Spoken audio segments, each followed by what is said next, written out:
A paz do Senhor Jesus Cristo, meus amados irmãos, mais uma vez, pela graça do Senhor, me encontro aqui para que possamos juntos meditarmos na palavra do Senhor, mais uma vez, para a glória do nome santo de Jesus. Eu vos convido a abrir a palavra de Deus no primeiro livro do profeta Samuel, capítulo de número 3, do versículo de número 1 até o versículo de número 3, para a nossa meditação em nome de Jesus. Nos diz assim a palavra do Senhor nosso Deus. O menino Samuel ministrava perante o Senhor sob a direção de Eli. Naqueles dias, raramente o Senhor falava, e as visões não eram frequentes. Certa noite, Eli, cujos olhos estavam ficando tão fracos que já não conseguia mais enxergar, estava deitado em seu lugar de costume. A lâmpada de Deus ainda não havia se apagado, e Samuel estava deitado no santuário do Senhor, onde se encontrava a arca de Deus. Amém. Amados irmãos, nós acabamos de ler aqui um relato sobre Samuel e também sobre o sacerdote Eli. Nós podemos tirar algumas lições deste texto que nós acabamos de ler e também do ministério sacerdotal de Eli e comparar com muitas coisas que estão acontecendo hoje no meio religioso, principalmente no meio evangélico. Então são lições que nós podemos tirar e aplicar para os nossos dias. A palavra do Senhor nos afirma que o sacerdote, o ministério do sacerdote ali, estava um fracasso. Naqueles dias a palavra do Senhor era muito rara. Deus também não se manifestava através de visão, pois não havia ninguém para ministrar e revelar a vontade de Deus.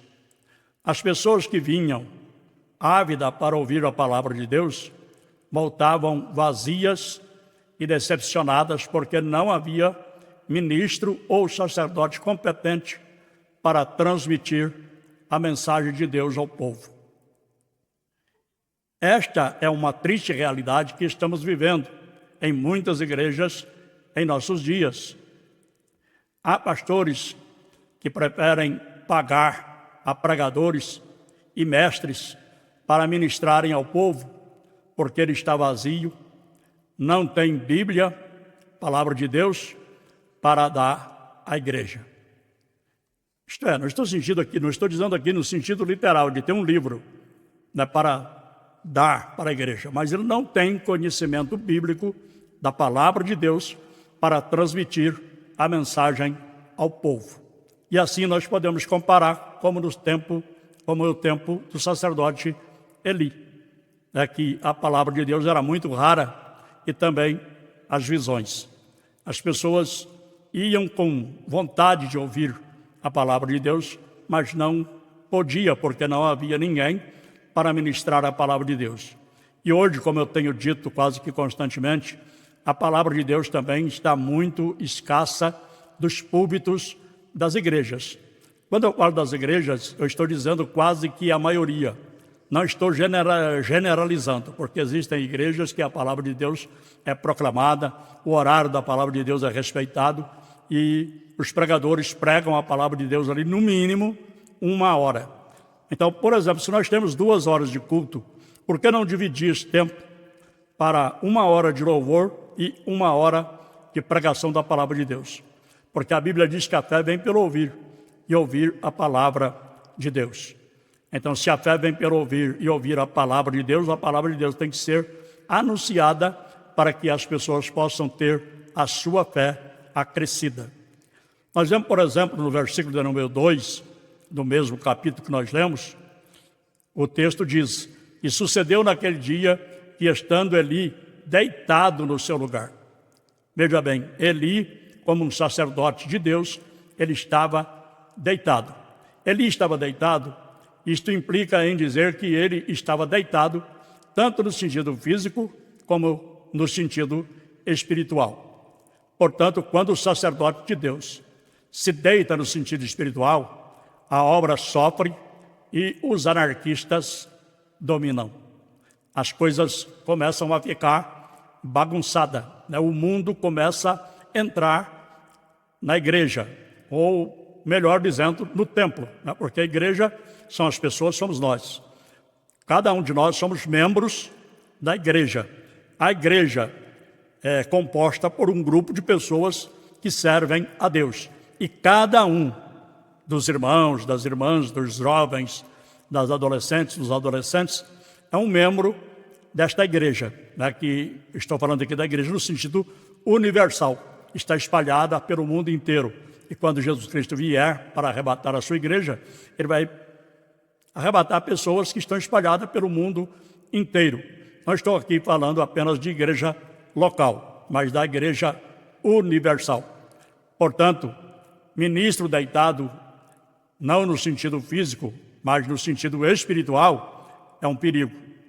O grande perigo é que, quando os ministros de Deus se deitam, se acomodam e ficam em suas zonas de confortos, não se importando mais com a obra do Senhor, infelizmente, coisas terríveis acontecem. E nós estamos vivendo, nos dias atuais, desta forma. Nós estamos vendo pastores e líderes vazios de Deus, acomodados, fazendo a obra do Senhor relaxadamente e sem alimento, que é a palavra de Deus, para dar ao povo.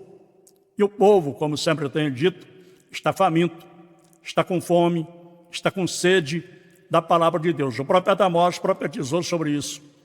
Eis que vem dias, lá no capítulo 8 e versículo 11, eis que vem dias em que enviarei fome sobre a terra, não fome de pão, nem sede de água, mas de ouvir as palavras do Senhor.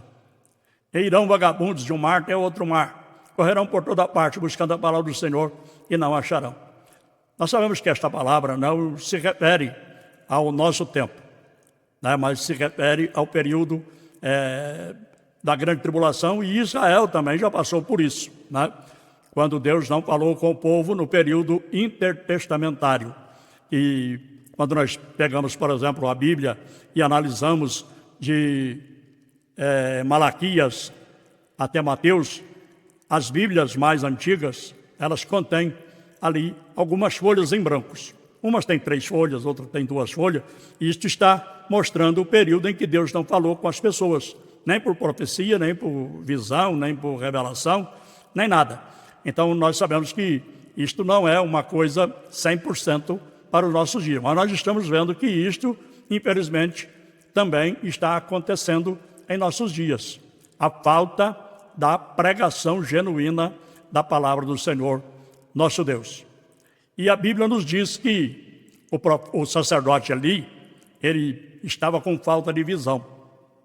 Não estava enxergando bem. Isso não é no sentido físico. No versículo de número 2, que nós lemos, no capítulo 3, versículo 2, a parte B, diz assim: os seus olhos começaram a escurecer, pois não podia ver. Mas, agora, aplicando isso para o lado espiritual, nós podemos ver que Eli estava quase cego, fisicamente falando, algo que pode estar associado à sua idade avançada, visto que ele morreu aos 98 anos de idade. Isso está no capítulo 4 e no versículo 15, e ele morreu com 98 anos de idade. Porém, sua condição física representava a condição de seu coração. Eli perdeu ambas as visões, a física e também a espiritual.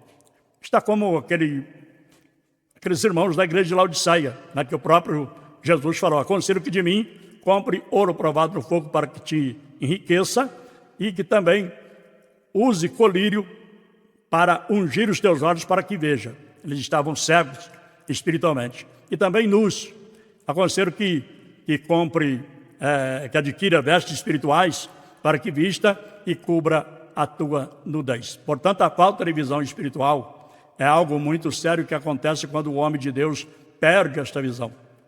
Quando os líderes da casa do Senhor perdem a visão espiritual, as coisas tendem a dar errados ou erradas.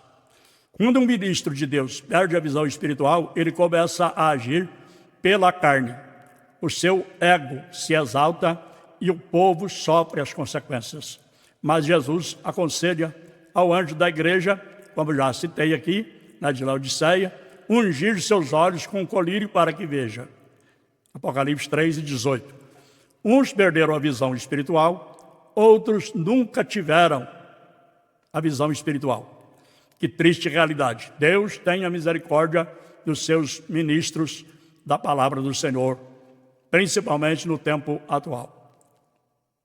Falta também luz no templo. Eu não estou falando aqui da luz no sentido literal. É uma luz para clarear, tirar a escuridão que está ali dentro. Eli estava deitado no lugar costumado, quando a lâmpada de Deus se apagou no templo. Agora, eu faço aqui uma comparação, né? Essa escuridão também, ela é simbólica. A escuridão física e espiritual preenchiam todo o templo. O templo estava tornando-se escuro e vazio. Eli e seus filhos já não se preocupavam em manter a lâmpada de Deus acesa. Cada líder espiritual, no tempo em que nós estamos vivendo, precisa examinar a condição da luz que há em sua própria denominação. Luz no sentido da palavra, né? Como luz, porque o salmista diz: luz para os meus pés, ou lâmpada para os meus pés, é a tua palavra, e luz para o meu caminho. Então estou dizendo de luz no sentido da palavra de Deus, que está faltando. Se está faltando a palavra, está faltando luz. E as pessoas saem iluminadas após o culto, se houver luz suficiente, que é a palavra de Deus para as suas vidas. A lâmpada de Deus, isto é, a palavra de Deus, continua brilhando? É uma pergunta para todos nós. Será que ela é tratada com carinho por meio da oração e leitura constante, para que continue brilhando cada vez mais nos corações daqueles que a ouvem? Ainda há óleo do Espírito Santo para manter esta luz acesa? Ou o óleo do Espírito Santo secou e agora só resta o pavio fumegando? Será que os crentes estão sendo ensinados à luz da palavra de Deus? Ultimamente eu tenho visto que não. É como eu já disse, as pessoas ouvem ali um rápido comentário sobre a palavra de Deus, mas muitas das vezes até fora do contexto, né? E usa o texto fora do contexto, não entende o texto, porque faz uma leitura do texto fora do contexto, não estuda o contexto, e aí quando vai transmitir a palavra de Deus deixa a desejar, a pregação deixa a desejar, né? Porque as pessoas não entendem a pregação. Tudo isto é por falta de conhecimento. A palavra do Senhor nos afirma, Paulo escrevendo a Timóteo, ele diz que aquele que prega a palavra de Deus deve ser apto para ensinar. Apto, ele tem que estar preparado para ensinar. E tem que ter conhecimento, dominar bem a palavra da verdade. Então tem que dominar a palavra da verdade. Tem que ter um pleno conhecimento da palavra da verdade. Então, os crentes estão sendo ensinados à luz da palavra, ou os crentes ouvem apenas filosofia humana, achismo, teológicos, usos e costumes, e caminham como cegos por causa da fumaça. A falta de luz no nosso templo interior, que é o nosso corpo, poderá nos levar ao fracasso espiritual. É preciso que tenhamos o devido cuidado de manter a lâmpada de Deus acesa em nossos corações. E quinto, conivência com os pecados dos filhos. É o que Eli estava fazendo. Em vez de Eli repreender os seus filhos, Ofni e Finéias, porque estavam fazendo algo que não era permitido fazer dentro do templo, e ele não os repreendeu. Ele não os repreendeu. Isto muitas vezes acontece, porque às vezes tem um líder que está na frente do povo, mas não tem coragem de colocar as coisas em ordem. Não tem coragem de chamar atenção, de corrigir, de disciplinar, de exortar. Aliás, não tem coragem para isso. Essa é a realidade. Não tem coragem para isso. E aí passa tendo mais cuidado das coisas erradas do que das coisas de Deus, que devem ser feitas corretamente e da maneira que é necessário ser feita. Então, os filhos de Eli, eles eram filhos de Belial. Não conhecia o Senhor. Era, pois, muito grande o pecado destes moços perante o Senhor, porquanto os homens desprezavam a oferta do Senhor. Está em 1 Samuel, onde nós lemos no capítulo 2, versículos 12 e o versículo 17. No versículo 2 e versículo 22 diz assim: era, porém, ali já muito velho e ouvia tudo quanto seus filhos faziam a todo Israel, e de como se deitava com as mulheres que em bandos se ajuntavam à porta da tenda da congregação. E veio o Senhor Deus a Eli e disse-lhe: assim diz o Senhor, não me manifestei, na verdade, à casa de teu pai, estando eles ainda no Egito, na casa de Faraó, e eu o escolhi dentre todas as tribos de Israel por sacerdote, para oferecer sobre o meu altar, para conceder incenso e para trazer o éfode perante mim. E dei à casa de teu pai todas as ofertas queimadas dos filhos de Israel. Por que pisaste o meu sacrifício e a minha oferta de alimentos que ordenei na minha morada, e honras a teus filhos mais do que a mim, para vos engordardes do principal de todas as ofertas queimadas dos filhos de Israel. Capítulo 2, versículos 27 até o versículo de número 29. E disse o Senhor a Samuel: eis que eu vou fazer uma coisa em Israel, a qual todo o que ouvir lhe tinirão ambos os ouvidos. Naquele mesmo dia suscitarei contra Eli tudo quanto tenho falado contra a casa, e começarei e acabarei, porque eu já lhe fiz saber que julgarei a sua casa para sempre, pela iniquidade que ele bem conhecia, porque fazendo-se os seus filhos execráveis, não os repreendeu. Está vendo? Aqui eu estou comparando os filhos de Eli como os membros de uma denominação, que estão fazendo muitas coisas erradas, ou existem alguns no meio fazendo coisas erradas, se portando de forma indecente, não de forma inconveniente, fazendo aquilo que não deve, se comportando de forma indecente e muitas vezes não é corrigido, não é exortado, assim como Eli não exortou os seus filhos. E viu aqui no texto que eu acabei de ler, no capítulo 3, versículos 11 até o 13, o que é que Deus disse que iria fazer com Eli, por causa disso. Deus não aceita. Então é preciso colocar as coisas em ordem. Tudo tem que ser colocado em ordem. A própria palavra do Senhor nos afirma: põe a tua casa em ordem. Então nós precisamos colocar a nossa casa, que é a nossa vida, e a vida de todos aqueles que servem ao Senhor, em ordem.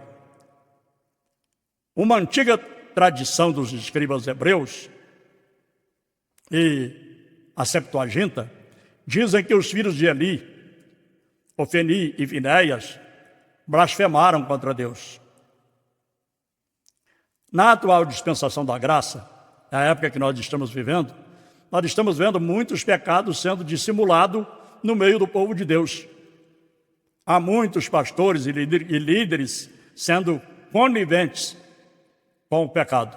Ou seja, estão concordando, querendo ou não, estão concordando, estão aceitando, né, o pecado, fazendo vista grossa em troca de benefícios, e por não terem moral para repreender, visto que também estão em pecado, não são todos, né, mas pelo menos alguns, eles acabam deixando de ser, sem repreender, sem corrigir, sem disciplinar. Mas o juiz está chegando para fazer a limpeza e punir os pecadores obstinados e compulsivos do meio da igreja do Senhor. O dia está chegando, o tempo está chegando em que será separado o trigo do joio. O trigo será colocado no celeiro. Trigo aqui são os verdadeiros servos de Deus. Servos de Deus fiéis, obedientes, tementes a Deus, que vivem uma vida de santidade. E o joio são aqueles que estão vivendo uma vida dupla, errada, diante de Deus, achando que isto vai passar desapercebido. Não, mas vai chegar o dia, está chegando, em que o juiz, Jesus Cristo, vai fazer a separação do trigo e do joio. Vai colocar o trigo no celeiro e o joio no fogo para ser queimado. Ou seja, no lago do fogo. E os salvos irão para a glória. Portanto, irmãos, todos nós aqui podemos tirar aqui desta lição que eu disse, né, de Samuel ali no templo, era menino ainda, né, e Eli, porque Samuel estava sob o comando de Eli.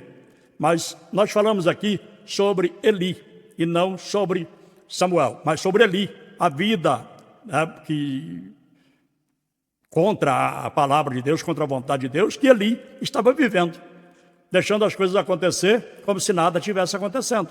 Inclusive seus 2 filhos que estavam ali e até blasfemaram de Deus. Então que isto sirva de exemplo para cada um de nós, para que isto não venha acontecer na nossa vida e que todos os líderes possam tomar isso como exemplo para que não venha acontecer com ele como aconteceu com Eli.